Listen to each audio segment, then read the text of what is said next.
of you want to do things right? To keep up with keeping your lives tight. Tight as in being right with the truth of true insight. Who of you want to do things right? Who of you want to truly succeed in attaining all in that which is your need? To be heard by the real answerer of all deeds, the true hero of all whom pleads. Who of you really want to bow down to the true King of Kings commanding the crown? To worship the one that ever rules alone, commanding everything of creation from the seat of its throne.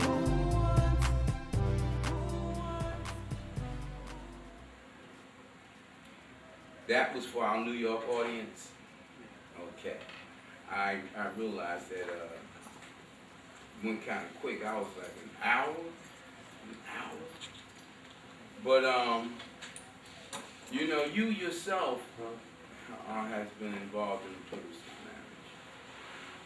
marriage. And I know that it brought great hardship to you.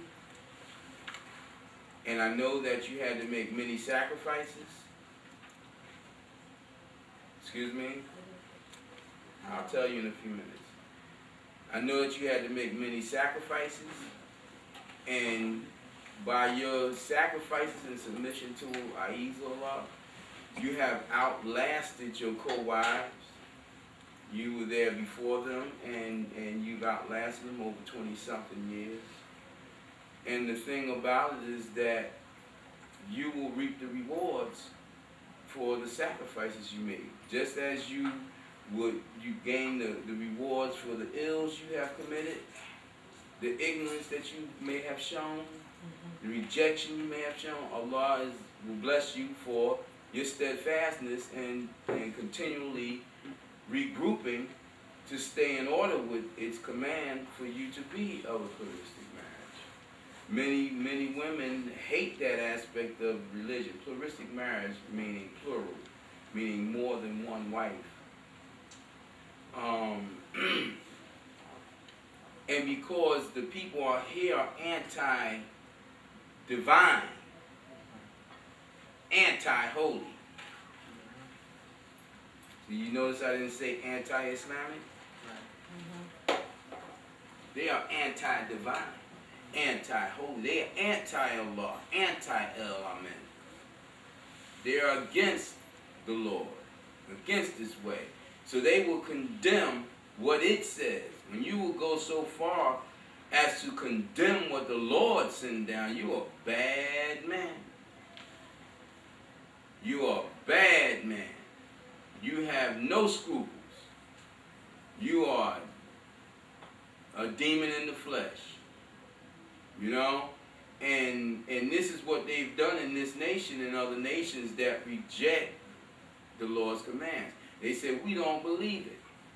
Now, before you go on, let me just add this little tidbit, because we always come to the same point where we have to say, even though they have rejected it and will lock you up for complying, take away your freedom and incarcerate you for your non-compliance, they actually allow you to have women on the side. Women that you're not responsible for. Secret lovers. Which Allah curses us as people for and gives us all kinds of diseases and what have you to spread in our families for us for going out in that manner. Allah Ahezaah does that to races of people who reject it in that manner. And that's why you have so many problems. You know, the same with being cursed to homosexuality. Because people don't want to comply with what the Lord said, and they think it's all right. We, as a human beings, we could say, well, I've been all right. I've been doing this, and ain't nothing happened to me. You know, my mother used to say to me when I was very young, boy, ain't nothing wrong with that Pope. My uncle ate Pope. Let it be 99. You know, stuff like that. My thing was, Mom, please don't try to make me eat that pork. The Lord says, don't eat swine flesh. I don't want to eat it. What it's going to do to you? I've been eating since I was a kid. What is it? That's you, Mom. But because I know better, the Lord may curse me more if I was to ignore it and eat that stuff. Huh? The Lord may allow me to live 1,000 years. That don't mean I'm not going to hell for 1,000. See, people get that thought in their mind, somebody live a long time, they were good. Some of the most evil men in this society have lived a long and good old age. So what happened to them in the afterlife? Now, my mother used to say, you ain't never known nobody that died and came back. Don't talk to me about no hereafter. Now, she's a Christian. Bonafide. But when I died, and Allah brought me back, and I had some experiences with death, and I went to her and I said, Mom, you know, I died. She said, did the ambulance come get you?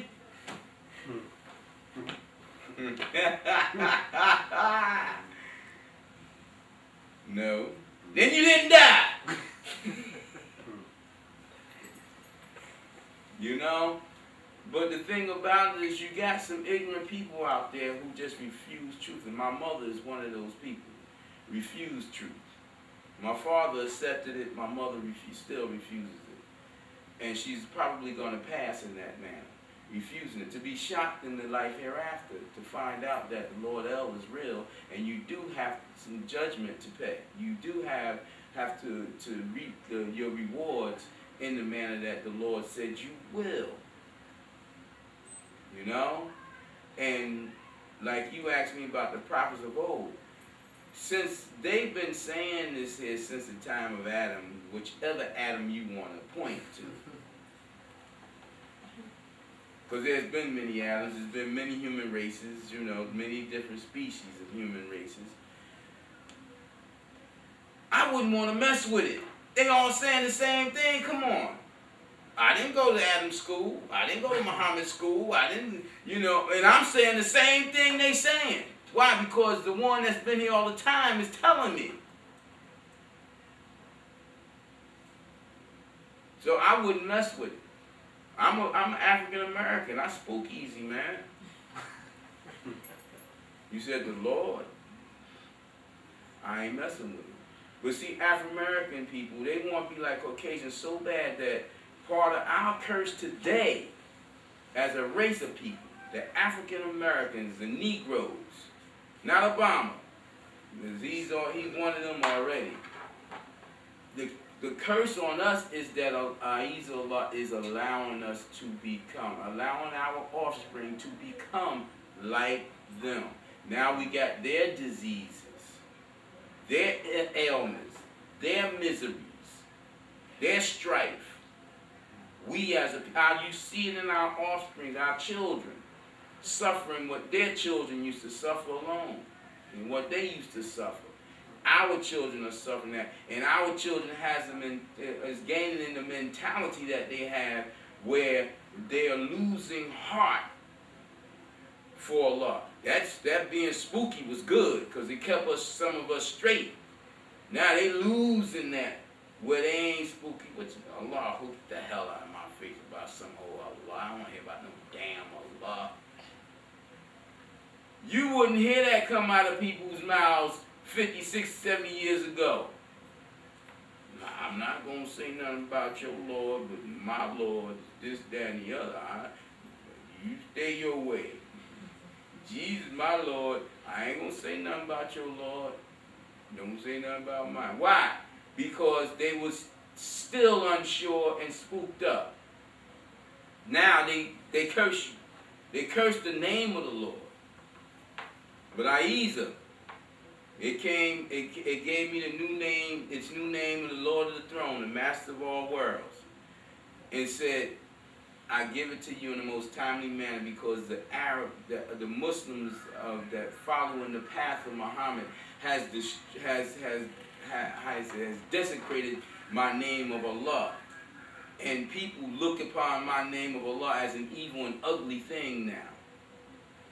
And I said, wow. So my new name is Ahezaah. Now Allah promised in the book of Revelation that I would know the name and I would have that name written on my being, which I do. You know, but I don't have to prove that to people, you know, but I have that. Okay? And the thing about it is that when you pass on, you're going to have to answer to all these things that you doubt. You know, they say in the end the truth will rise to the top. It surely will. You know? So if you're sure about what you're doing, then do be the best of what you can be. It's America. Right? Land of the free and the brave. So brave they'll stand back 500 miles away and shoot you. They won't go like the Indians with a little knife in their hand or a spear, go hand to hand. They only do that on TV. Or the ones they throw in the fray. Two things happened to me this week that when I think about our young people, I'm young too, but you know the kids that are like around 11 years old, the young boys and everything. And I look at, and it was a young boy that came over to the car, and he had a chain around his neck with a medallion, and the medallion it was Jesus at the I guess pretty much the Last Supper. Mm-hmm. So I asked him, "What is that? And why are you wearing it?" And he just smiled. Best he could do was just give me a smile, big old grin. And I'm like, you don't even know what you're wearing or what it symbolizes, do you? And you don't even care. No. We don't even teach It's been that way for a while. It's been that way for a while. And then I saw another young man. He was older, maybe he's in his 20s or something, but not late 20s, young 20s. And he had a tattoo under his eyes, and one was F, and the other one was life. It took me a minute to actually look at F life. Yeah, and I was just like how it's not even yours. Yeah. Well, see, that's what I'm saying. Our people have been cursed to be like the ones they want to be like instead of being naturally of the real. And you know, the Caucasian children, I hate to say it, and I'm not a racist people. I'm a truthist. Yeah. But they've been saying F life for a long time. Even when I was young, F life. They say you're born in what was the old saying? You're born to die? No, they say something you live and then you die and the hell with it or some of the stuff they used to say. You got it from a lot of the Caucasian college students, you know. Ahezaah ain't let me have it, but you remember? It was a heavy saying they used to say all the time. You know, you live and then something. But they were saying the hell with life. You know? And what we used to say is, man, oh man, everybody want to go to heaven, but nobody want to die. That's what black folks used to say. Everybody want to go to heaven, but nobody want to die. Why? What was we talking about? Everybody talking about heaven, but nobody is doing what's necessary to see that we get to heaven for fear of death. Now, if you're so heavy and wanting to go to heaven, why are you afraid to die? Why are you afraid of doing things that might cause your death?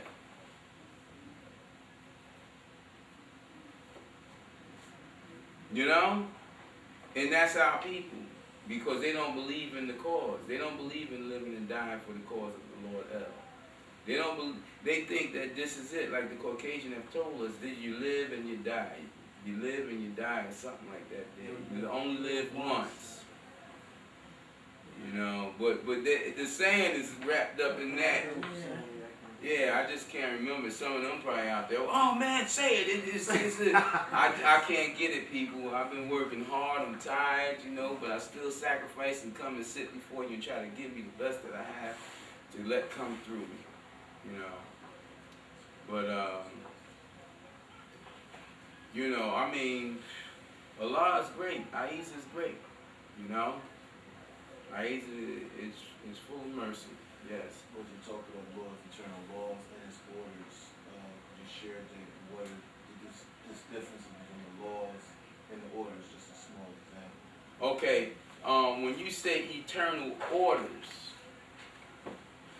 let's break that down. I could say eternal laws. Because eternal laws mean that it's forever. But the orders is not eternal. Unless you're talking about the eternal's orders. In other words, Allah or El being the eternal. And we having its orders. Laws is something that are in place to be. You know, as the sun rises, as the earth turns, the sun's going to appear to rise. When it's not really rising, but we're turning on our axis, and it look like it's coming up when we're going around and facing it more and more. That's why some people thought that earth was the center of the world and thought the sun went around us because they thought themselves to be, and earth to be so important, not realizing that we were traveling around the earth spinning in 3 different directions, because Allah does things in threes in this particular solar system.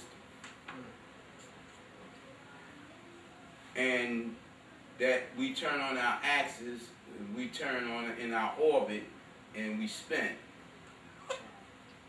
So, how can I say this?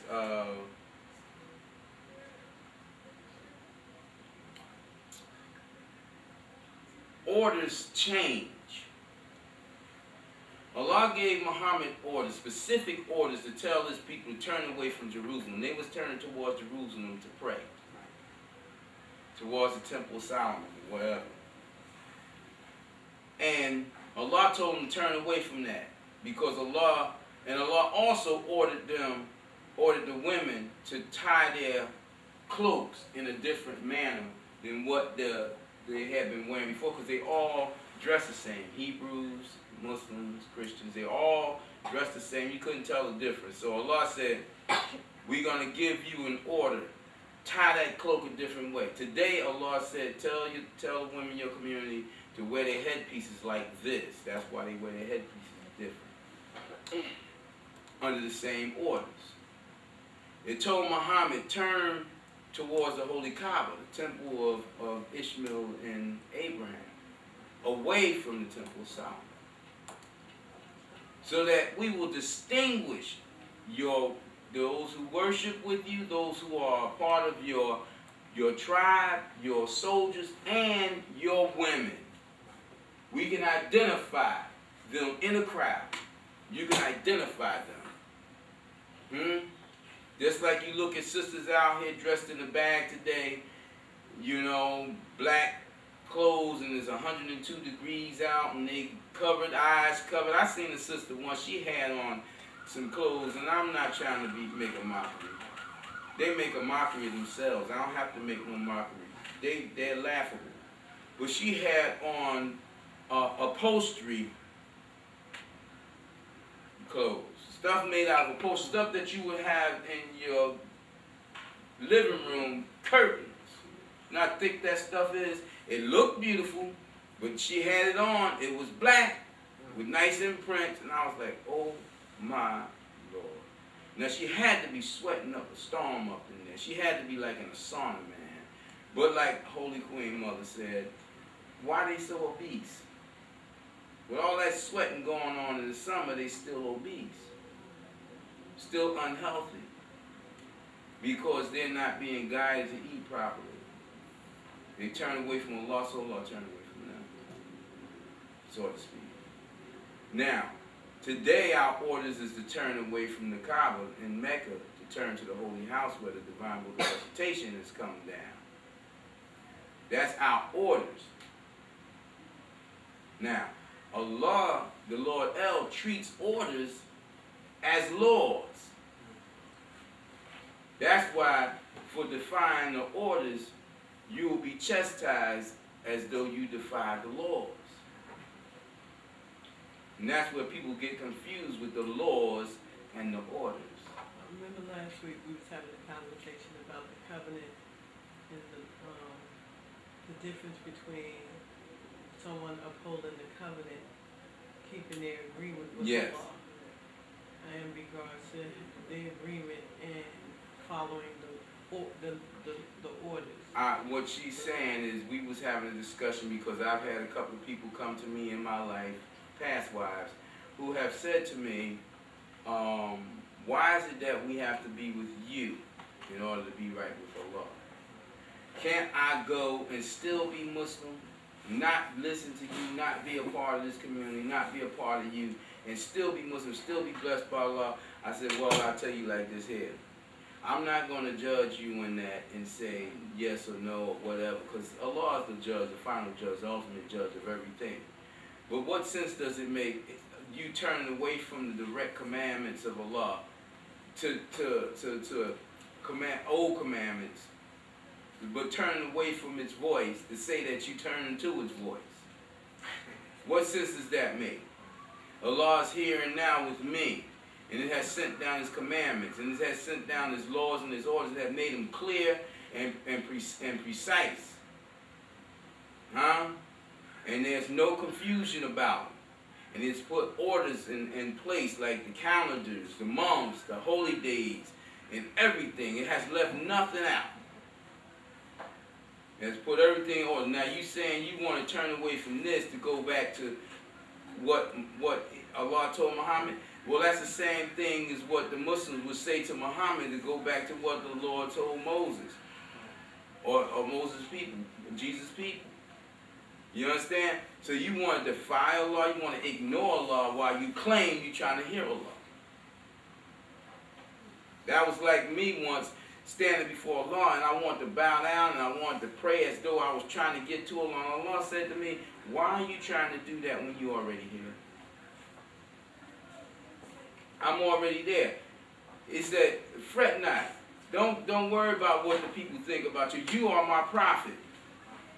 There's no laws that they can put on you. You're not to be judged by them. You know? But people constantly try to judge me. When the law is that man is not to judge the prophets of Allah.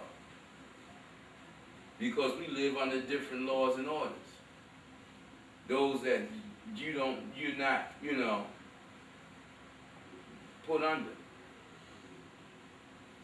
And that's just the way it is. So, yeah. It's crazy to try to turn away from the present covenant of Allah. To turn back to the old. What I used to say is this. This thing, I tell my children, go upstairs and mop the floor in the bathroom. I want that floor clean. I want that floor clean, and when I come up there, I want to see that it's clean. I go up there and it's clean. And I tell them that all week. Then I turn around and tell them, mop the floor in the bathroom downstairs. And they go upstairs and mop the floor in the bathroom. You never get to the one downstairs. And I say to them, why you didn't mop that floor in the bathroom downstairs? Because I was doing what you told me to do the first time. What the hell are you talking about? I was mopping the bathroom floor upstairs. That's what I told you to do the other day. But I told you to mop this floor today.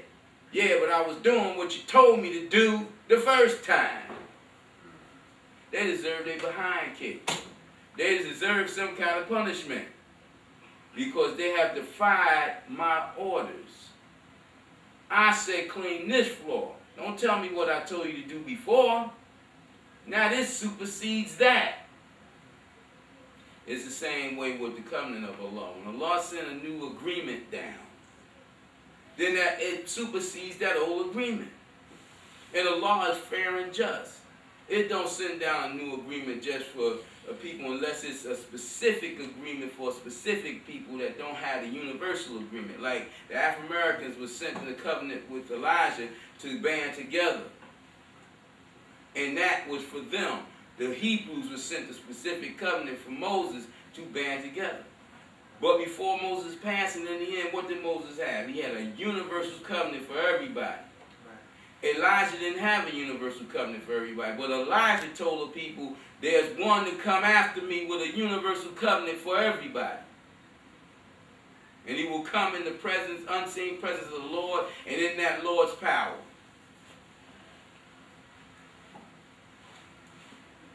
The book of Malachi said that Elijah and myself will be working together. One will come to prepare the way for me, and then I will come in the presence of the Lord to his temple. Which I went to his temple, and Farrakhan and their people denied me. The other brothers up there, and what was their name?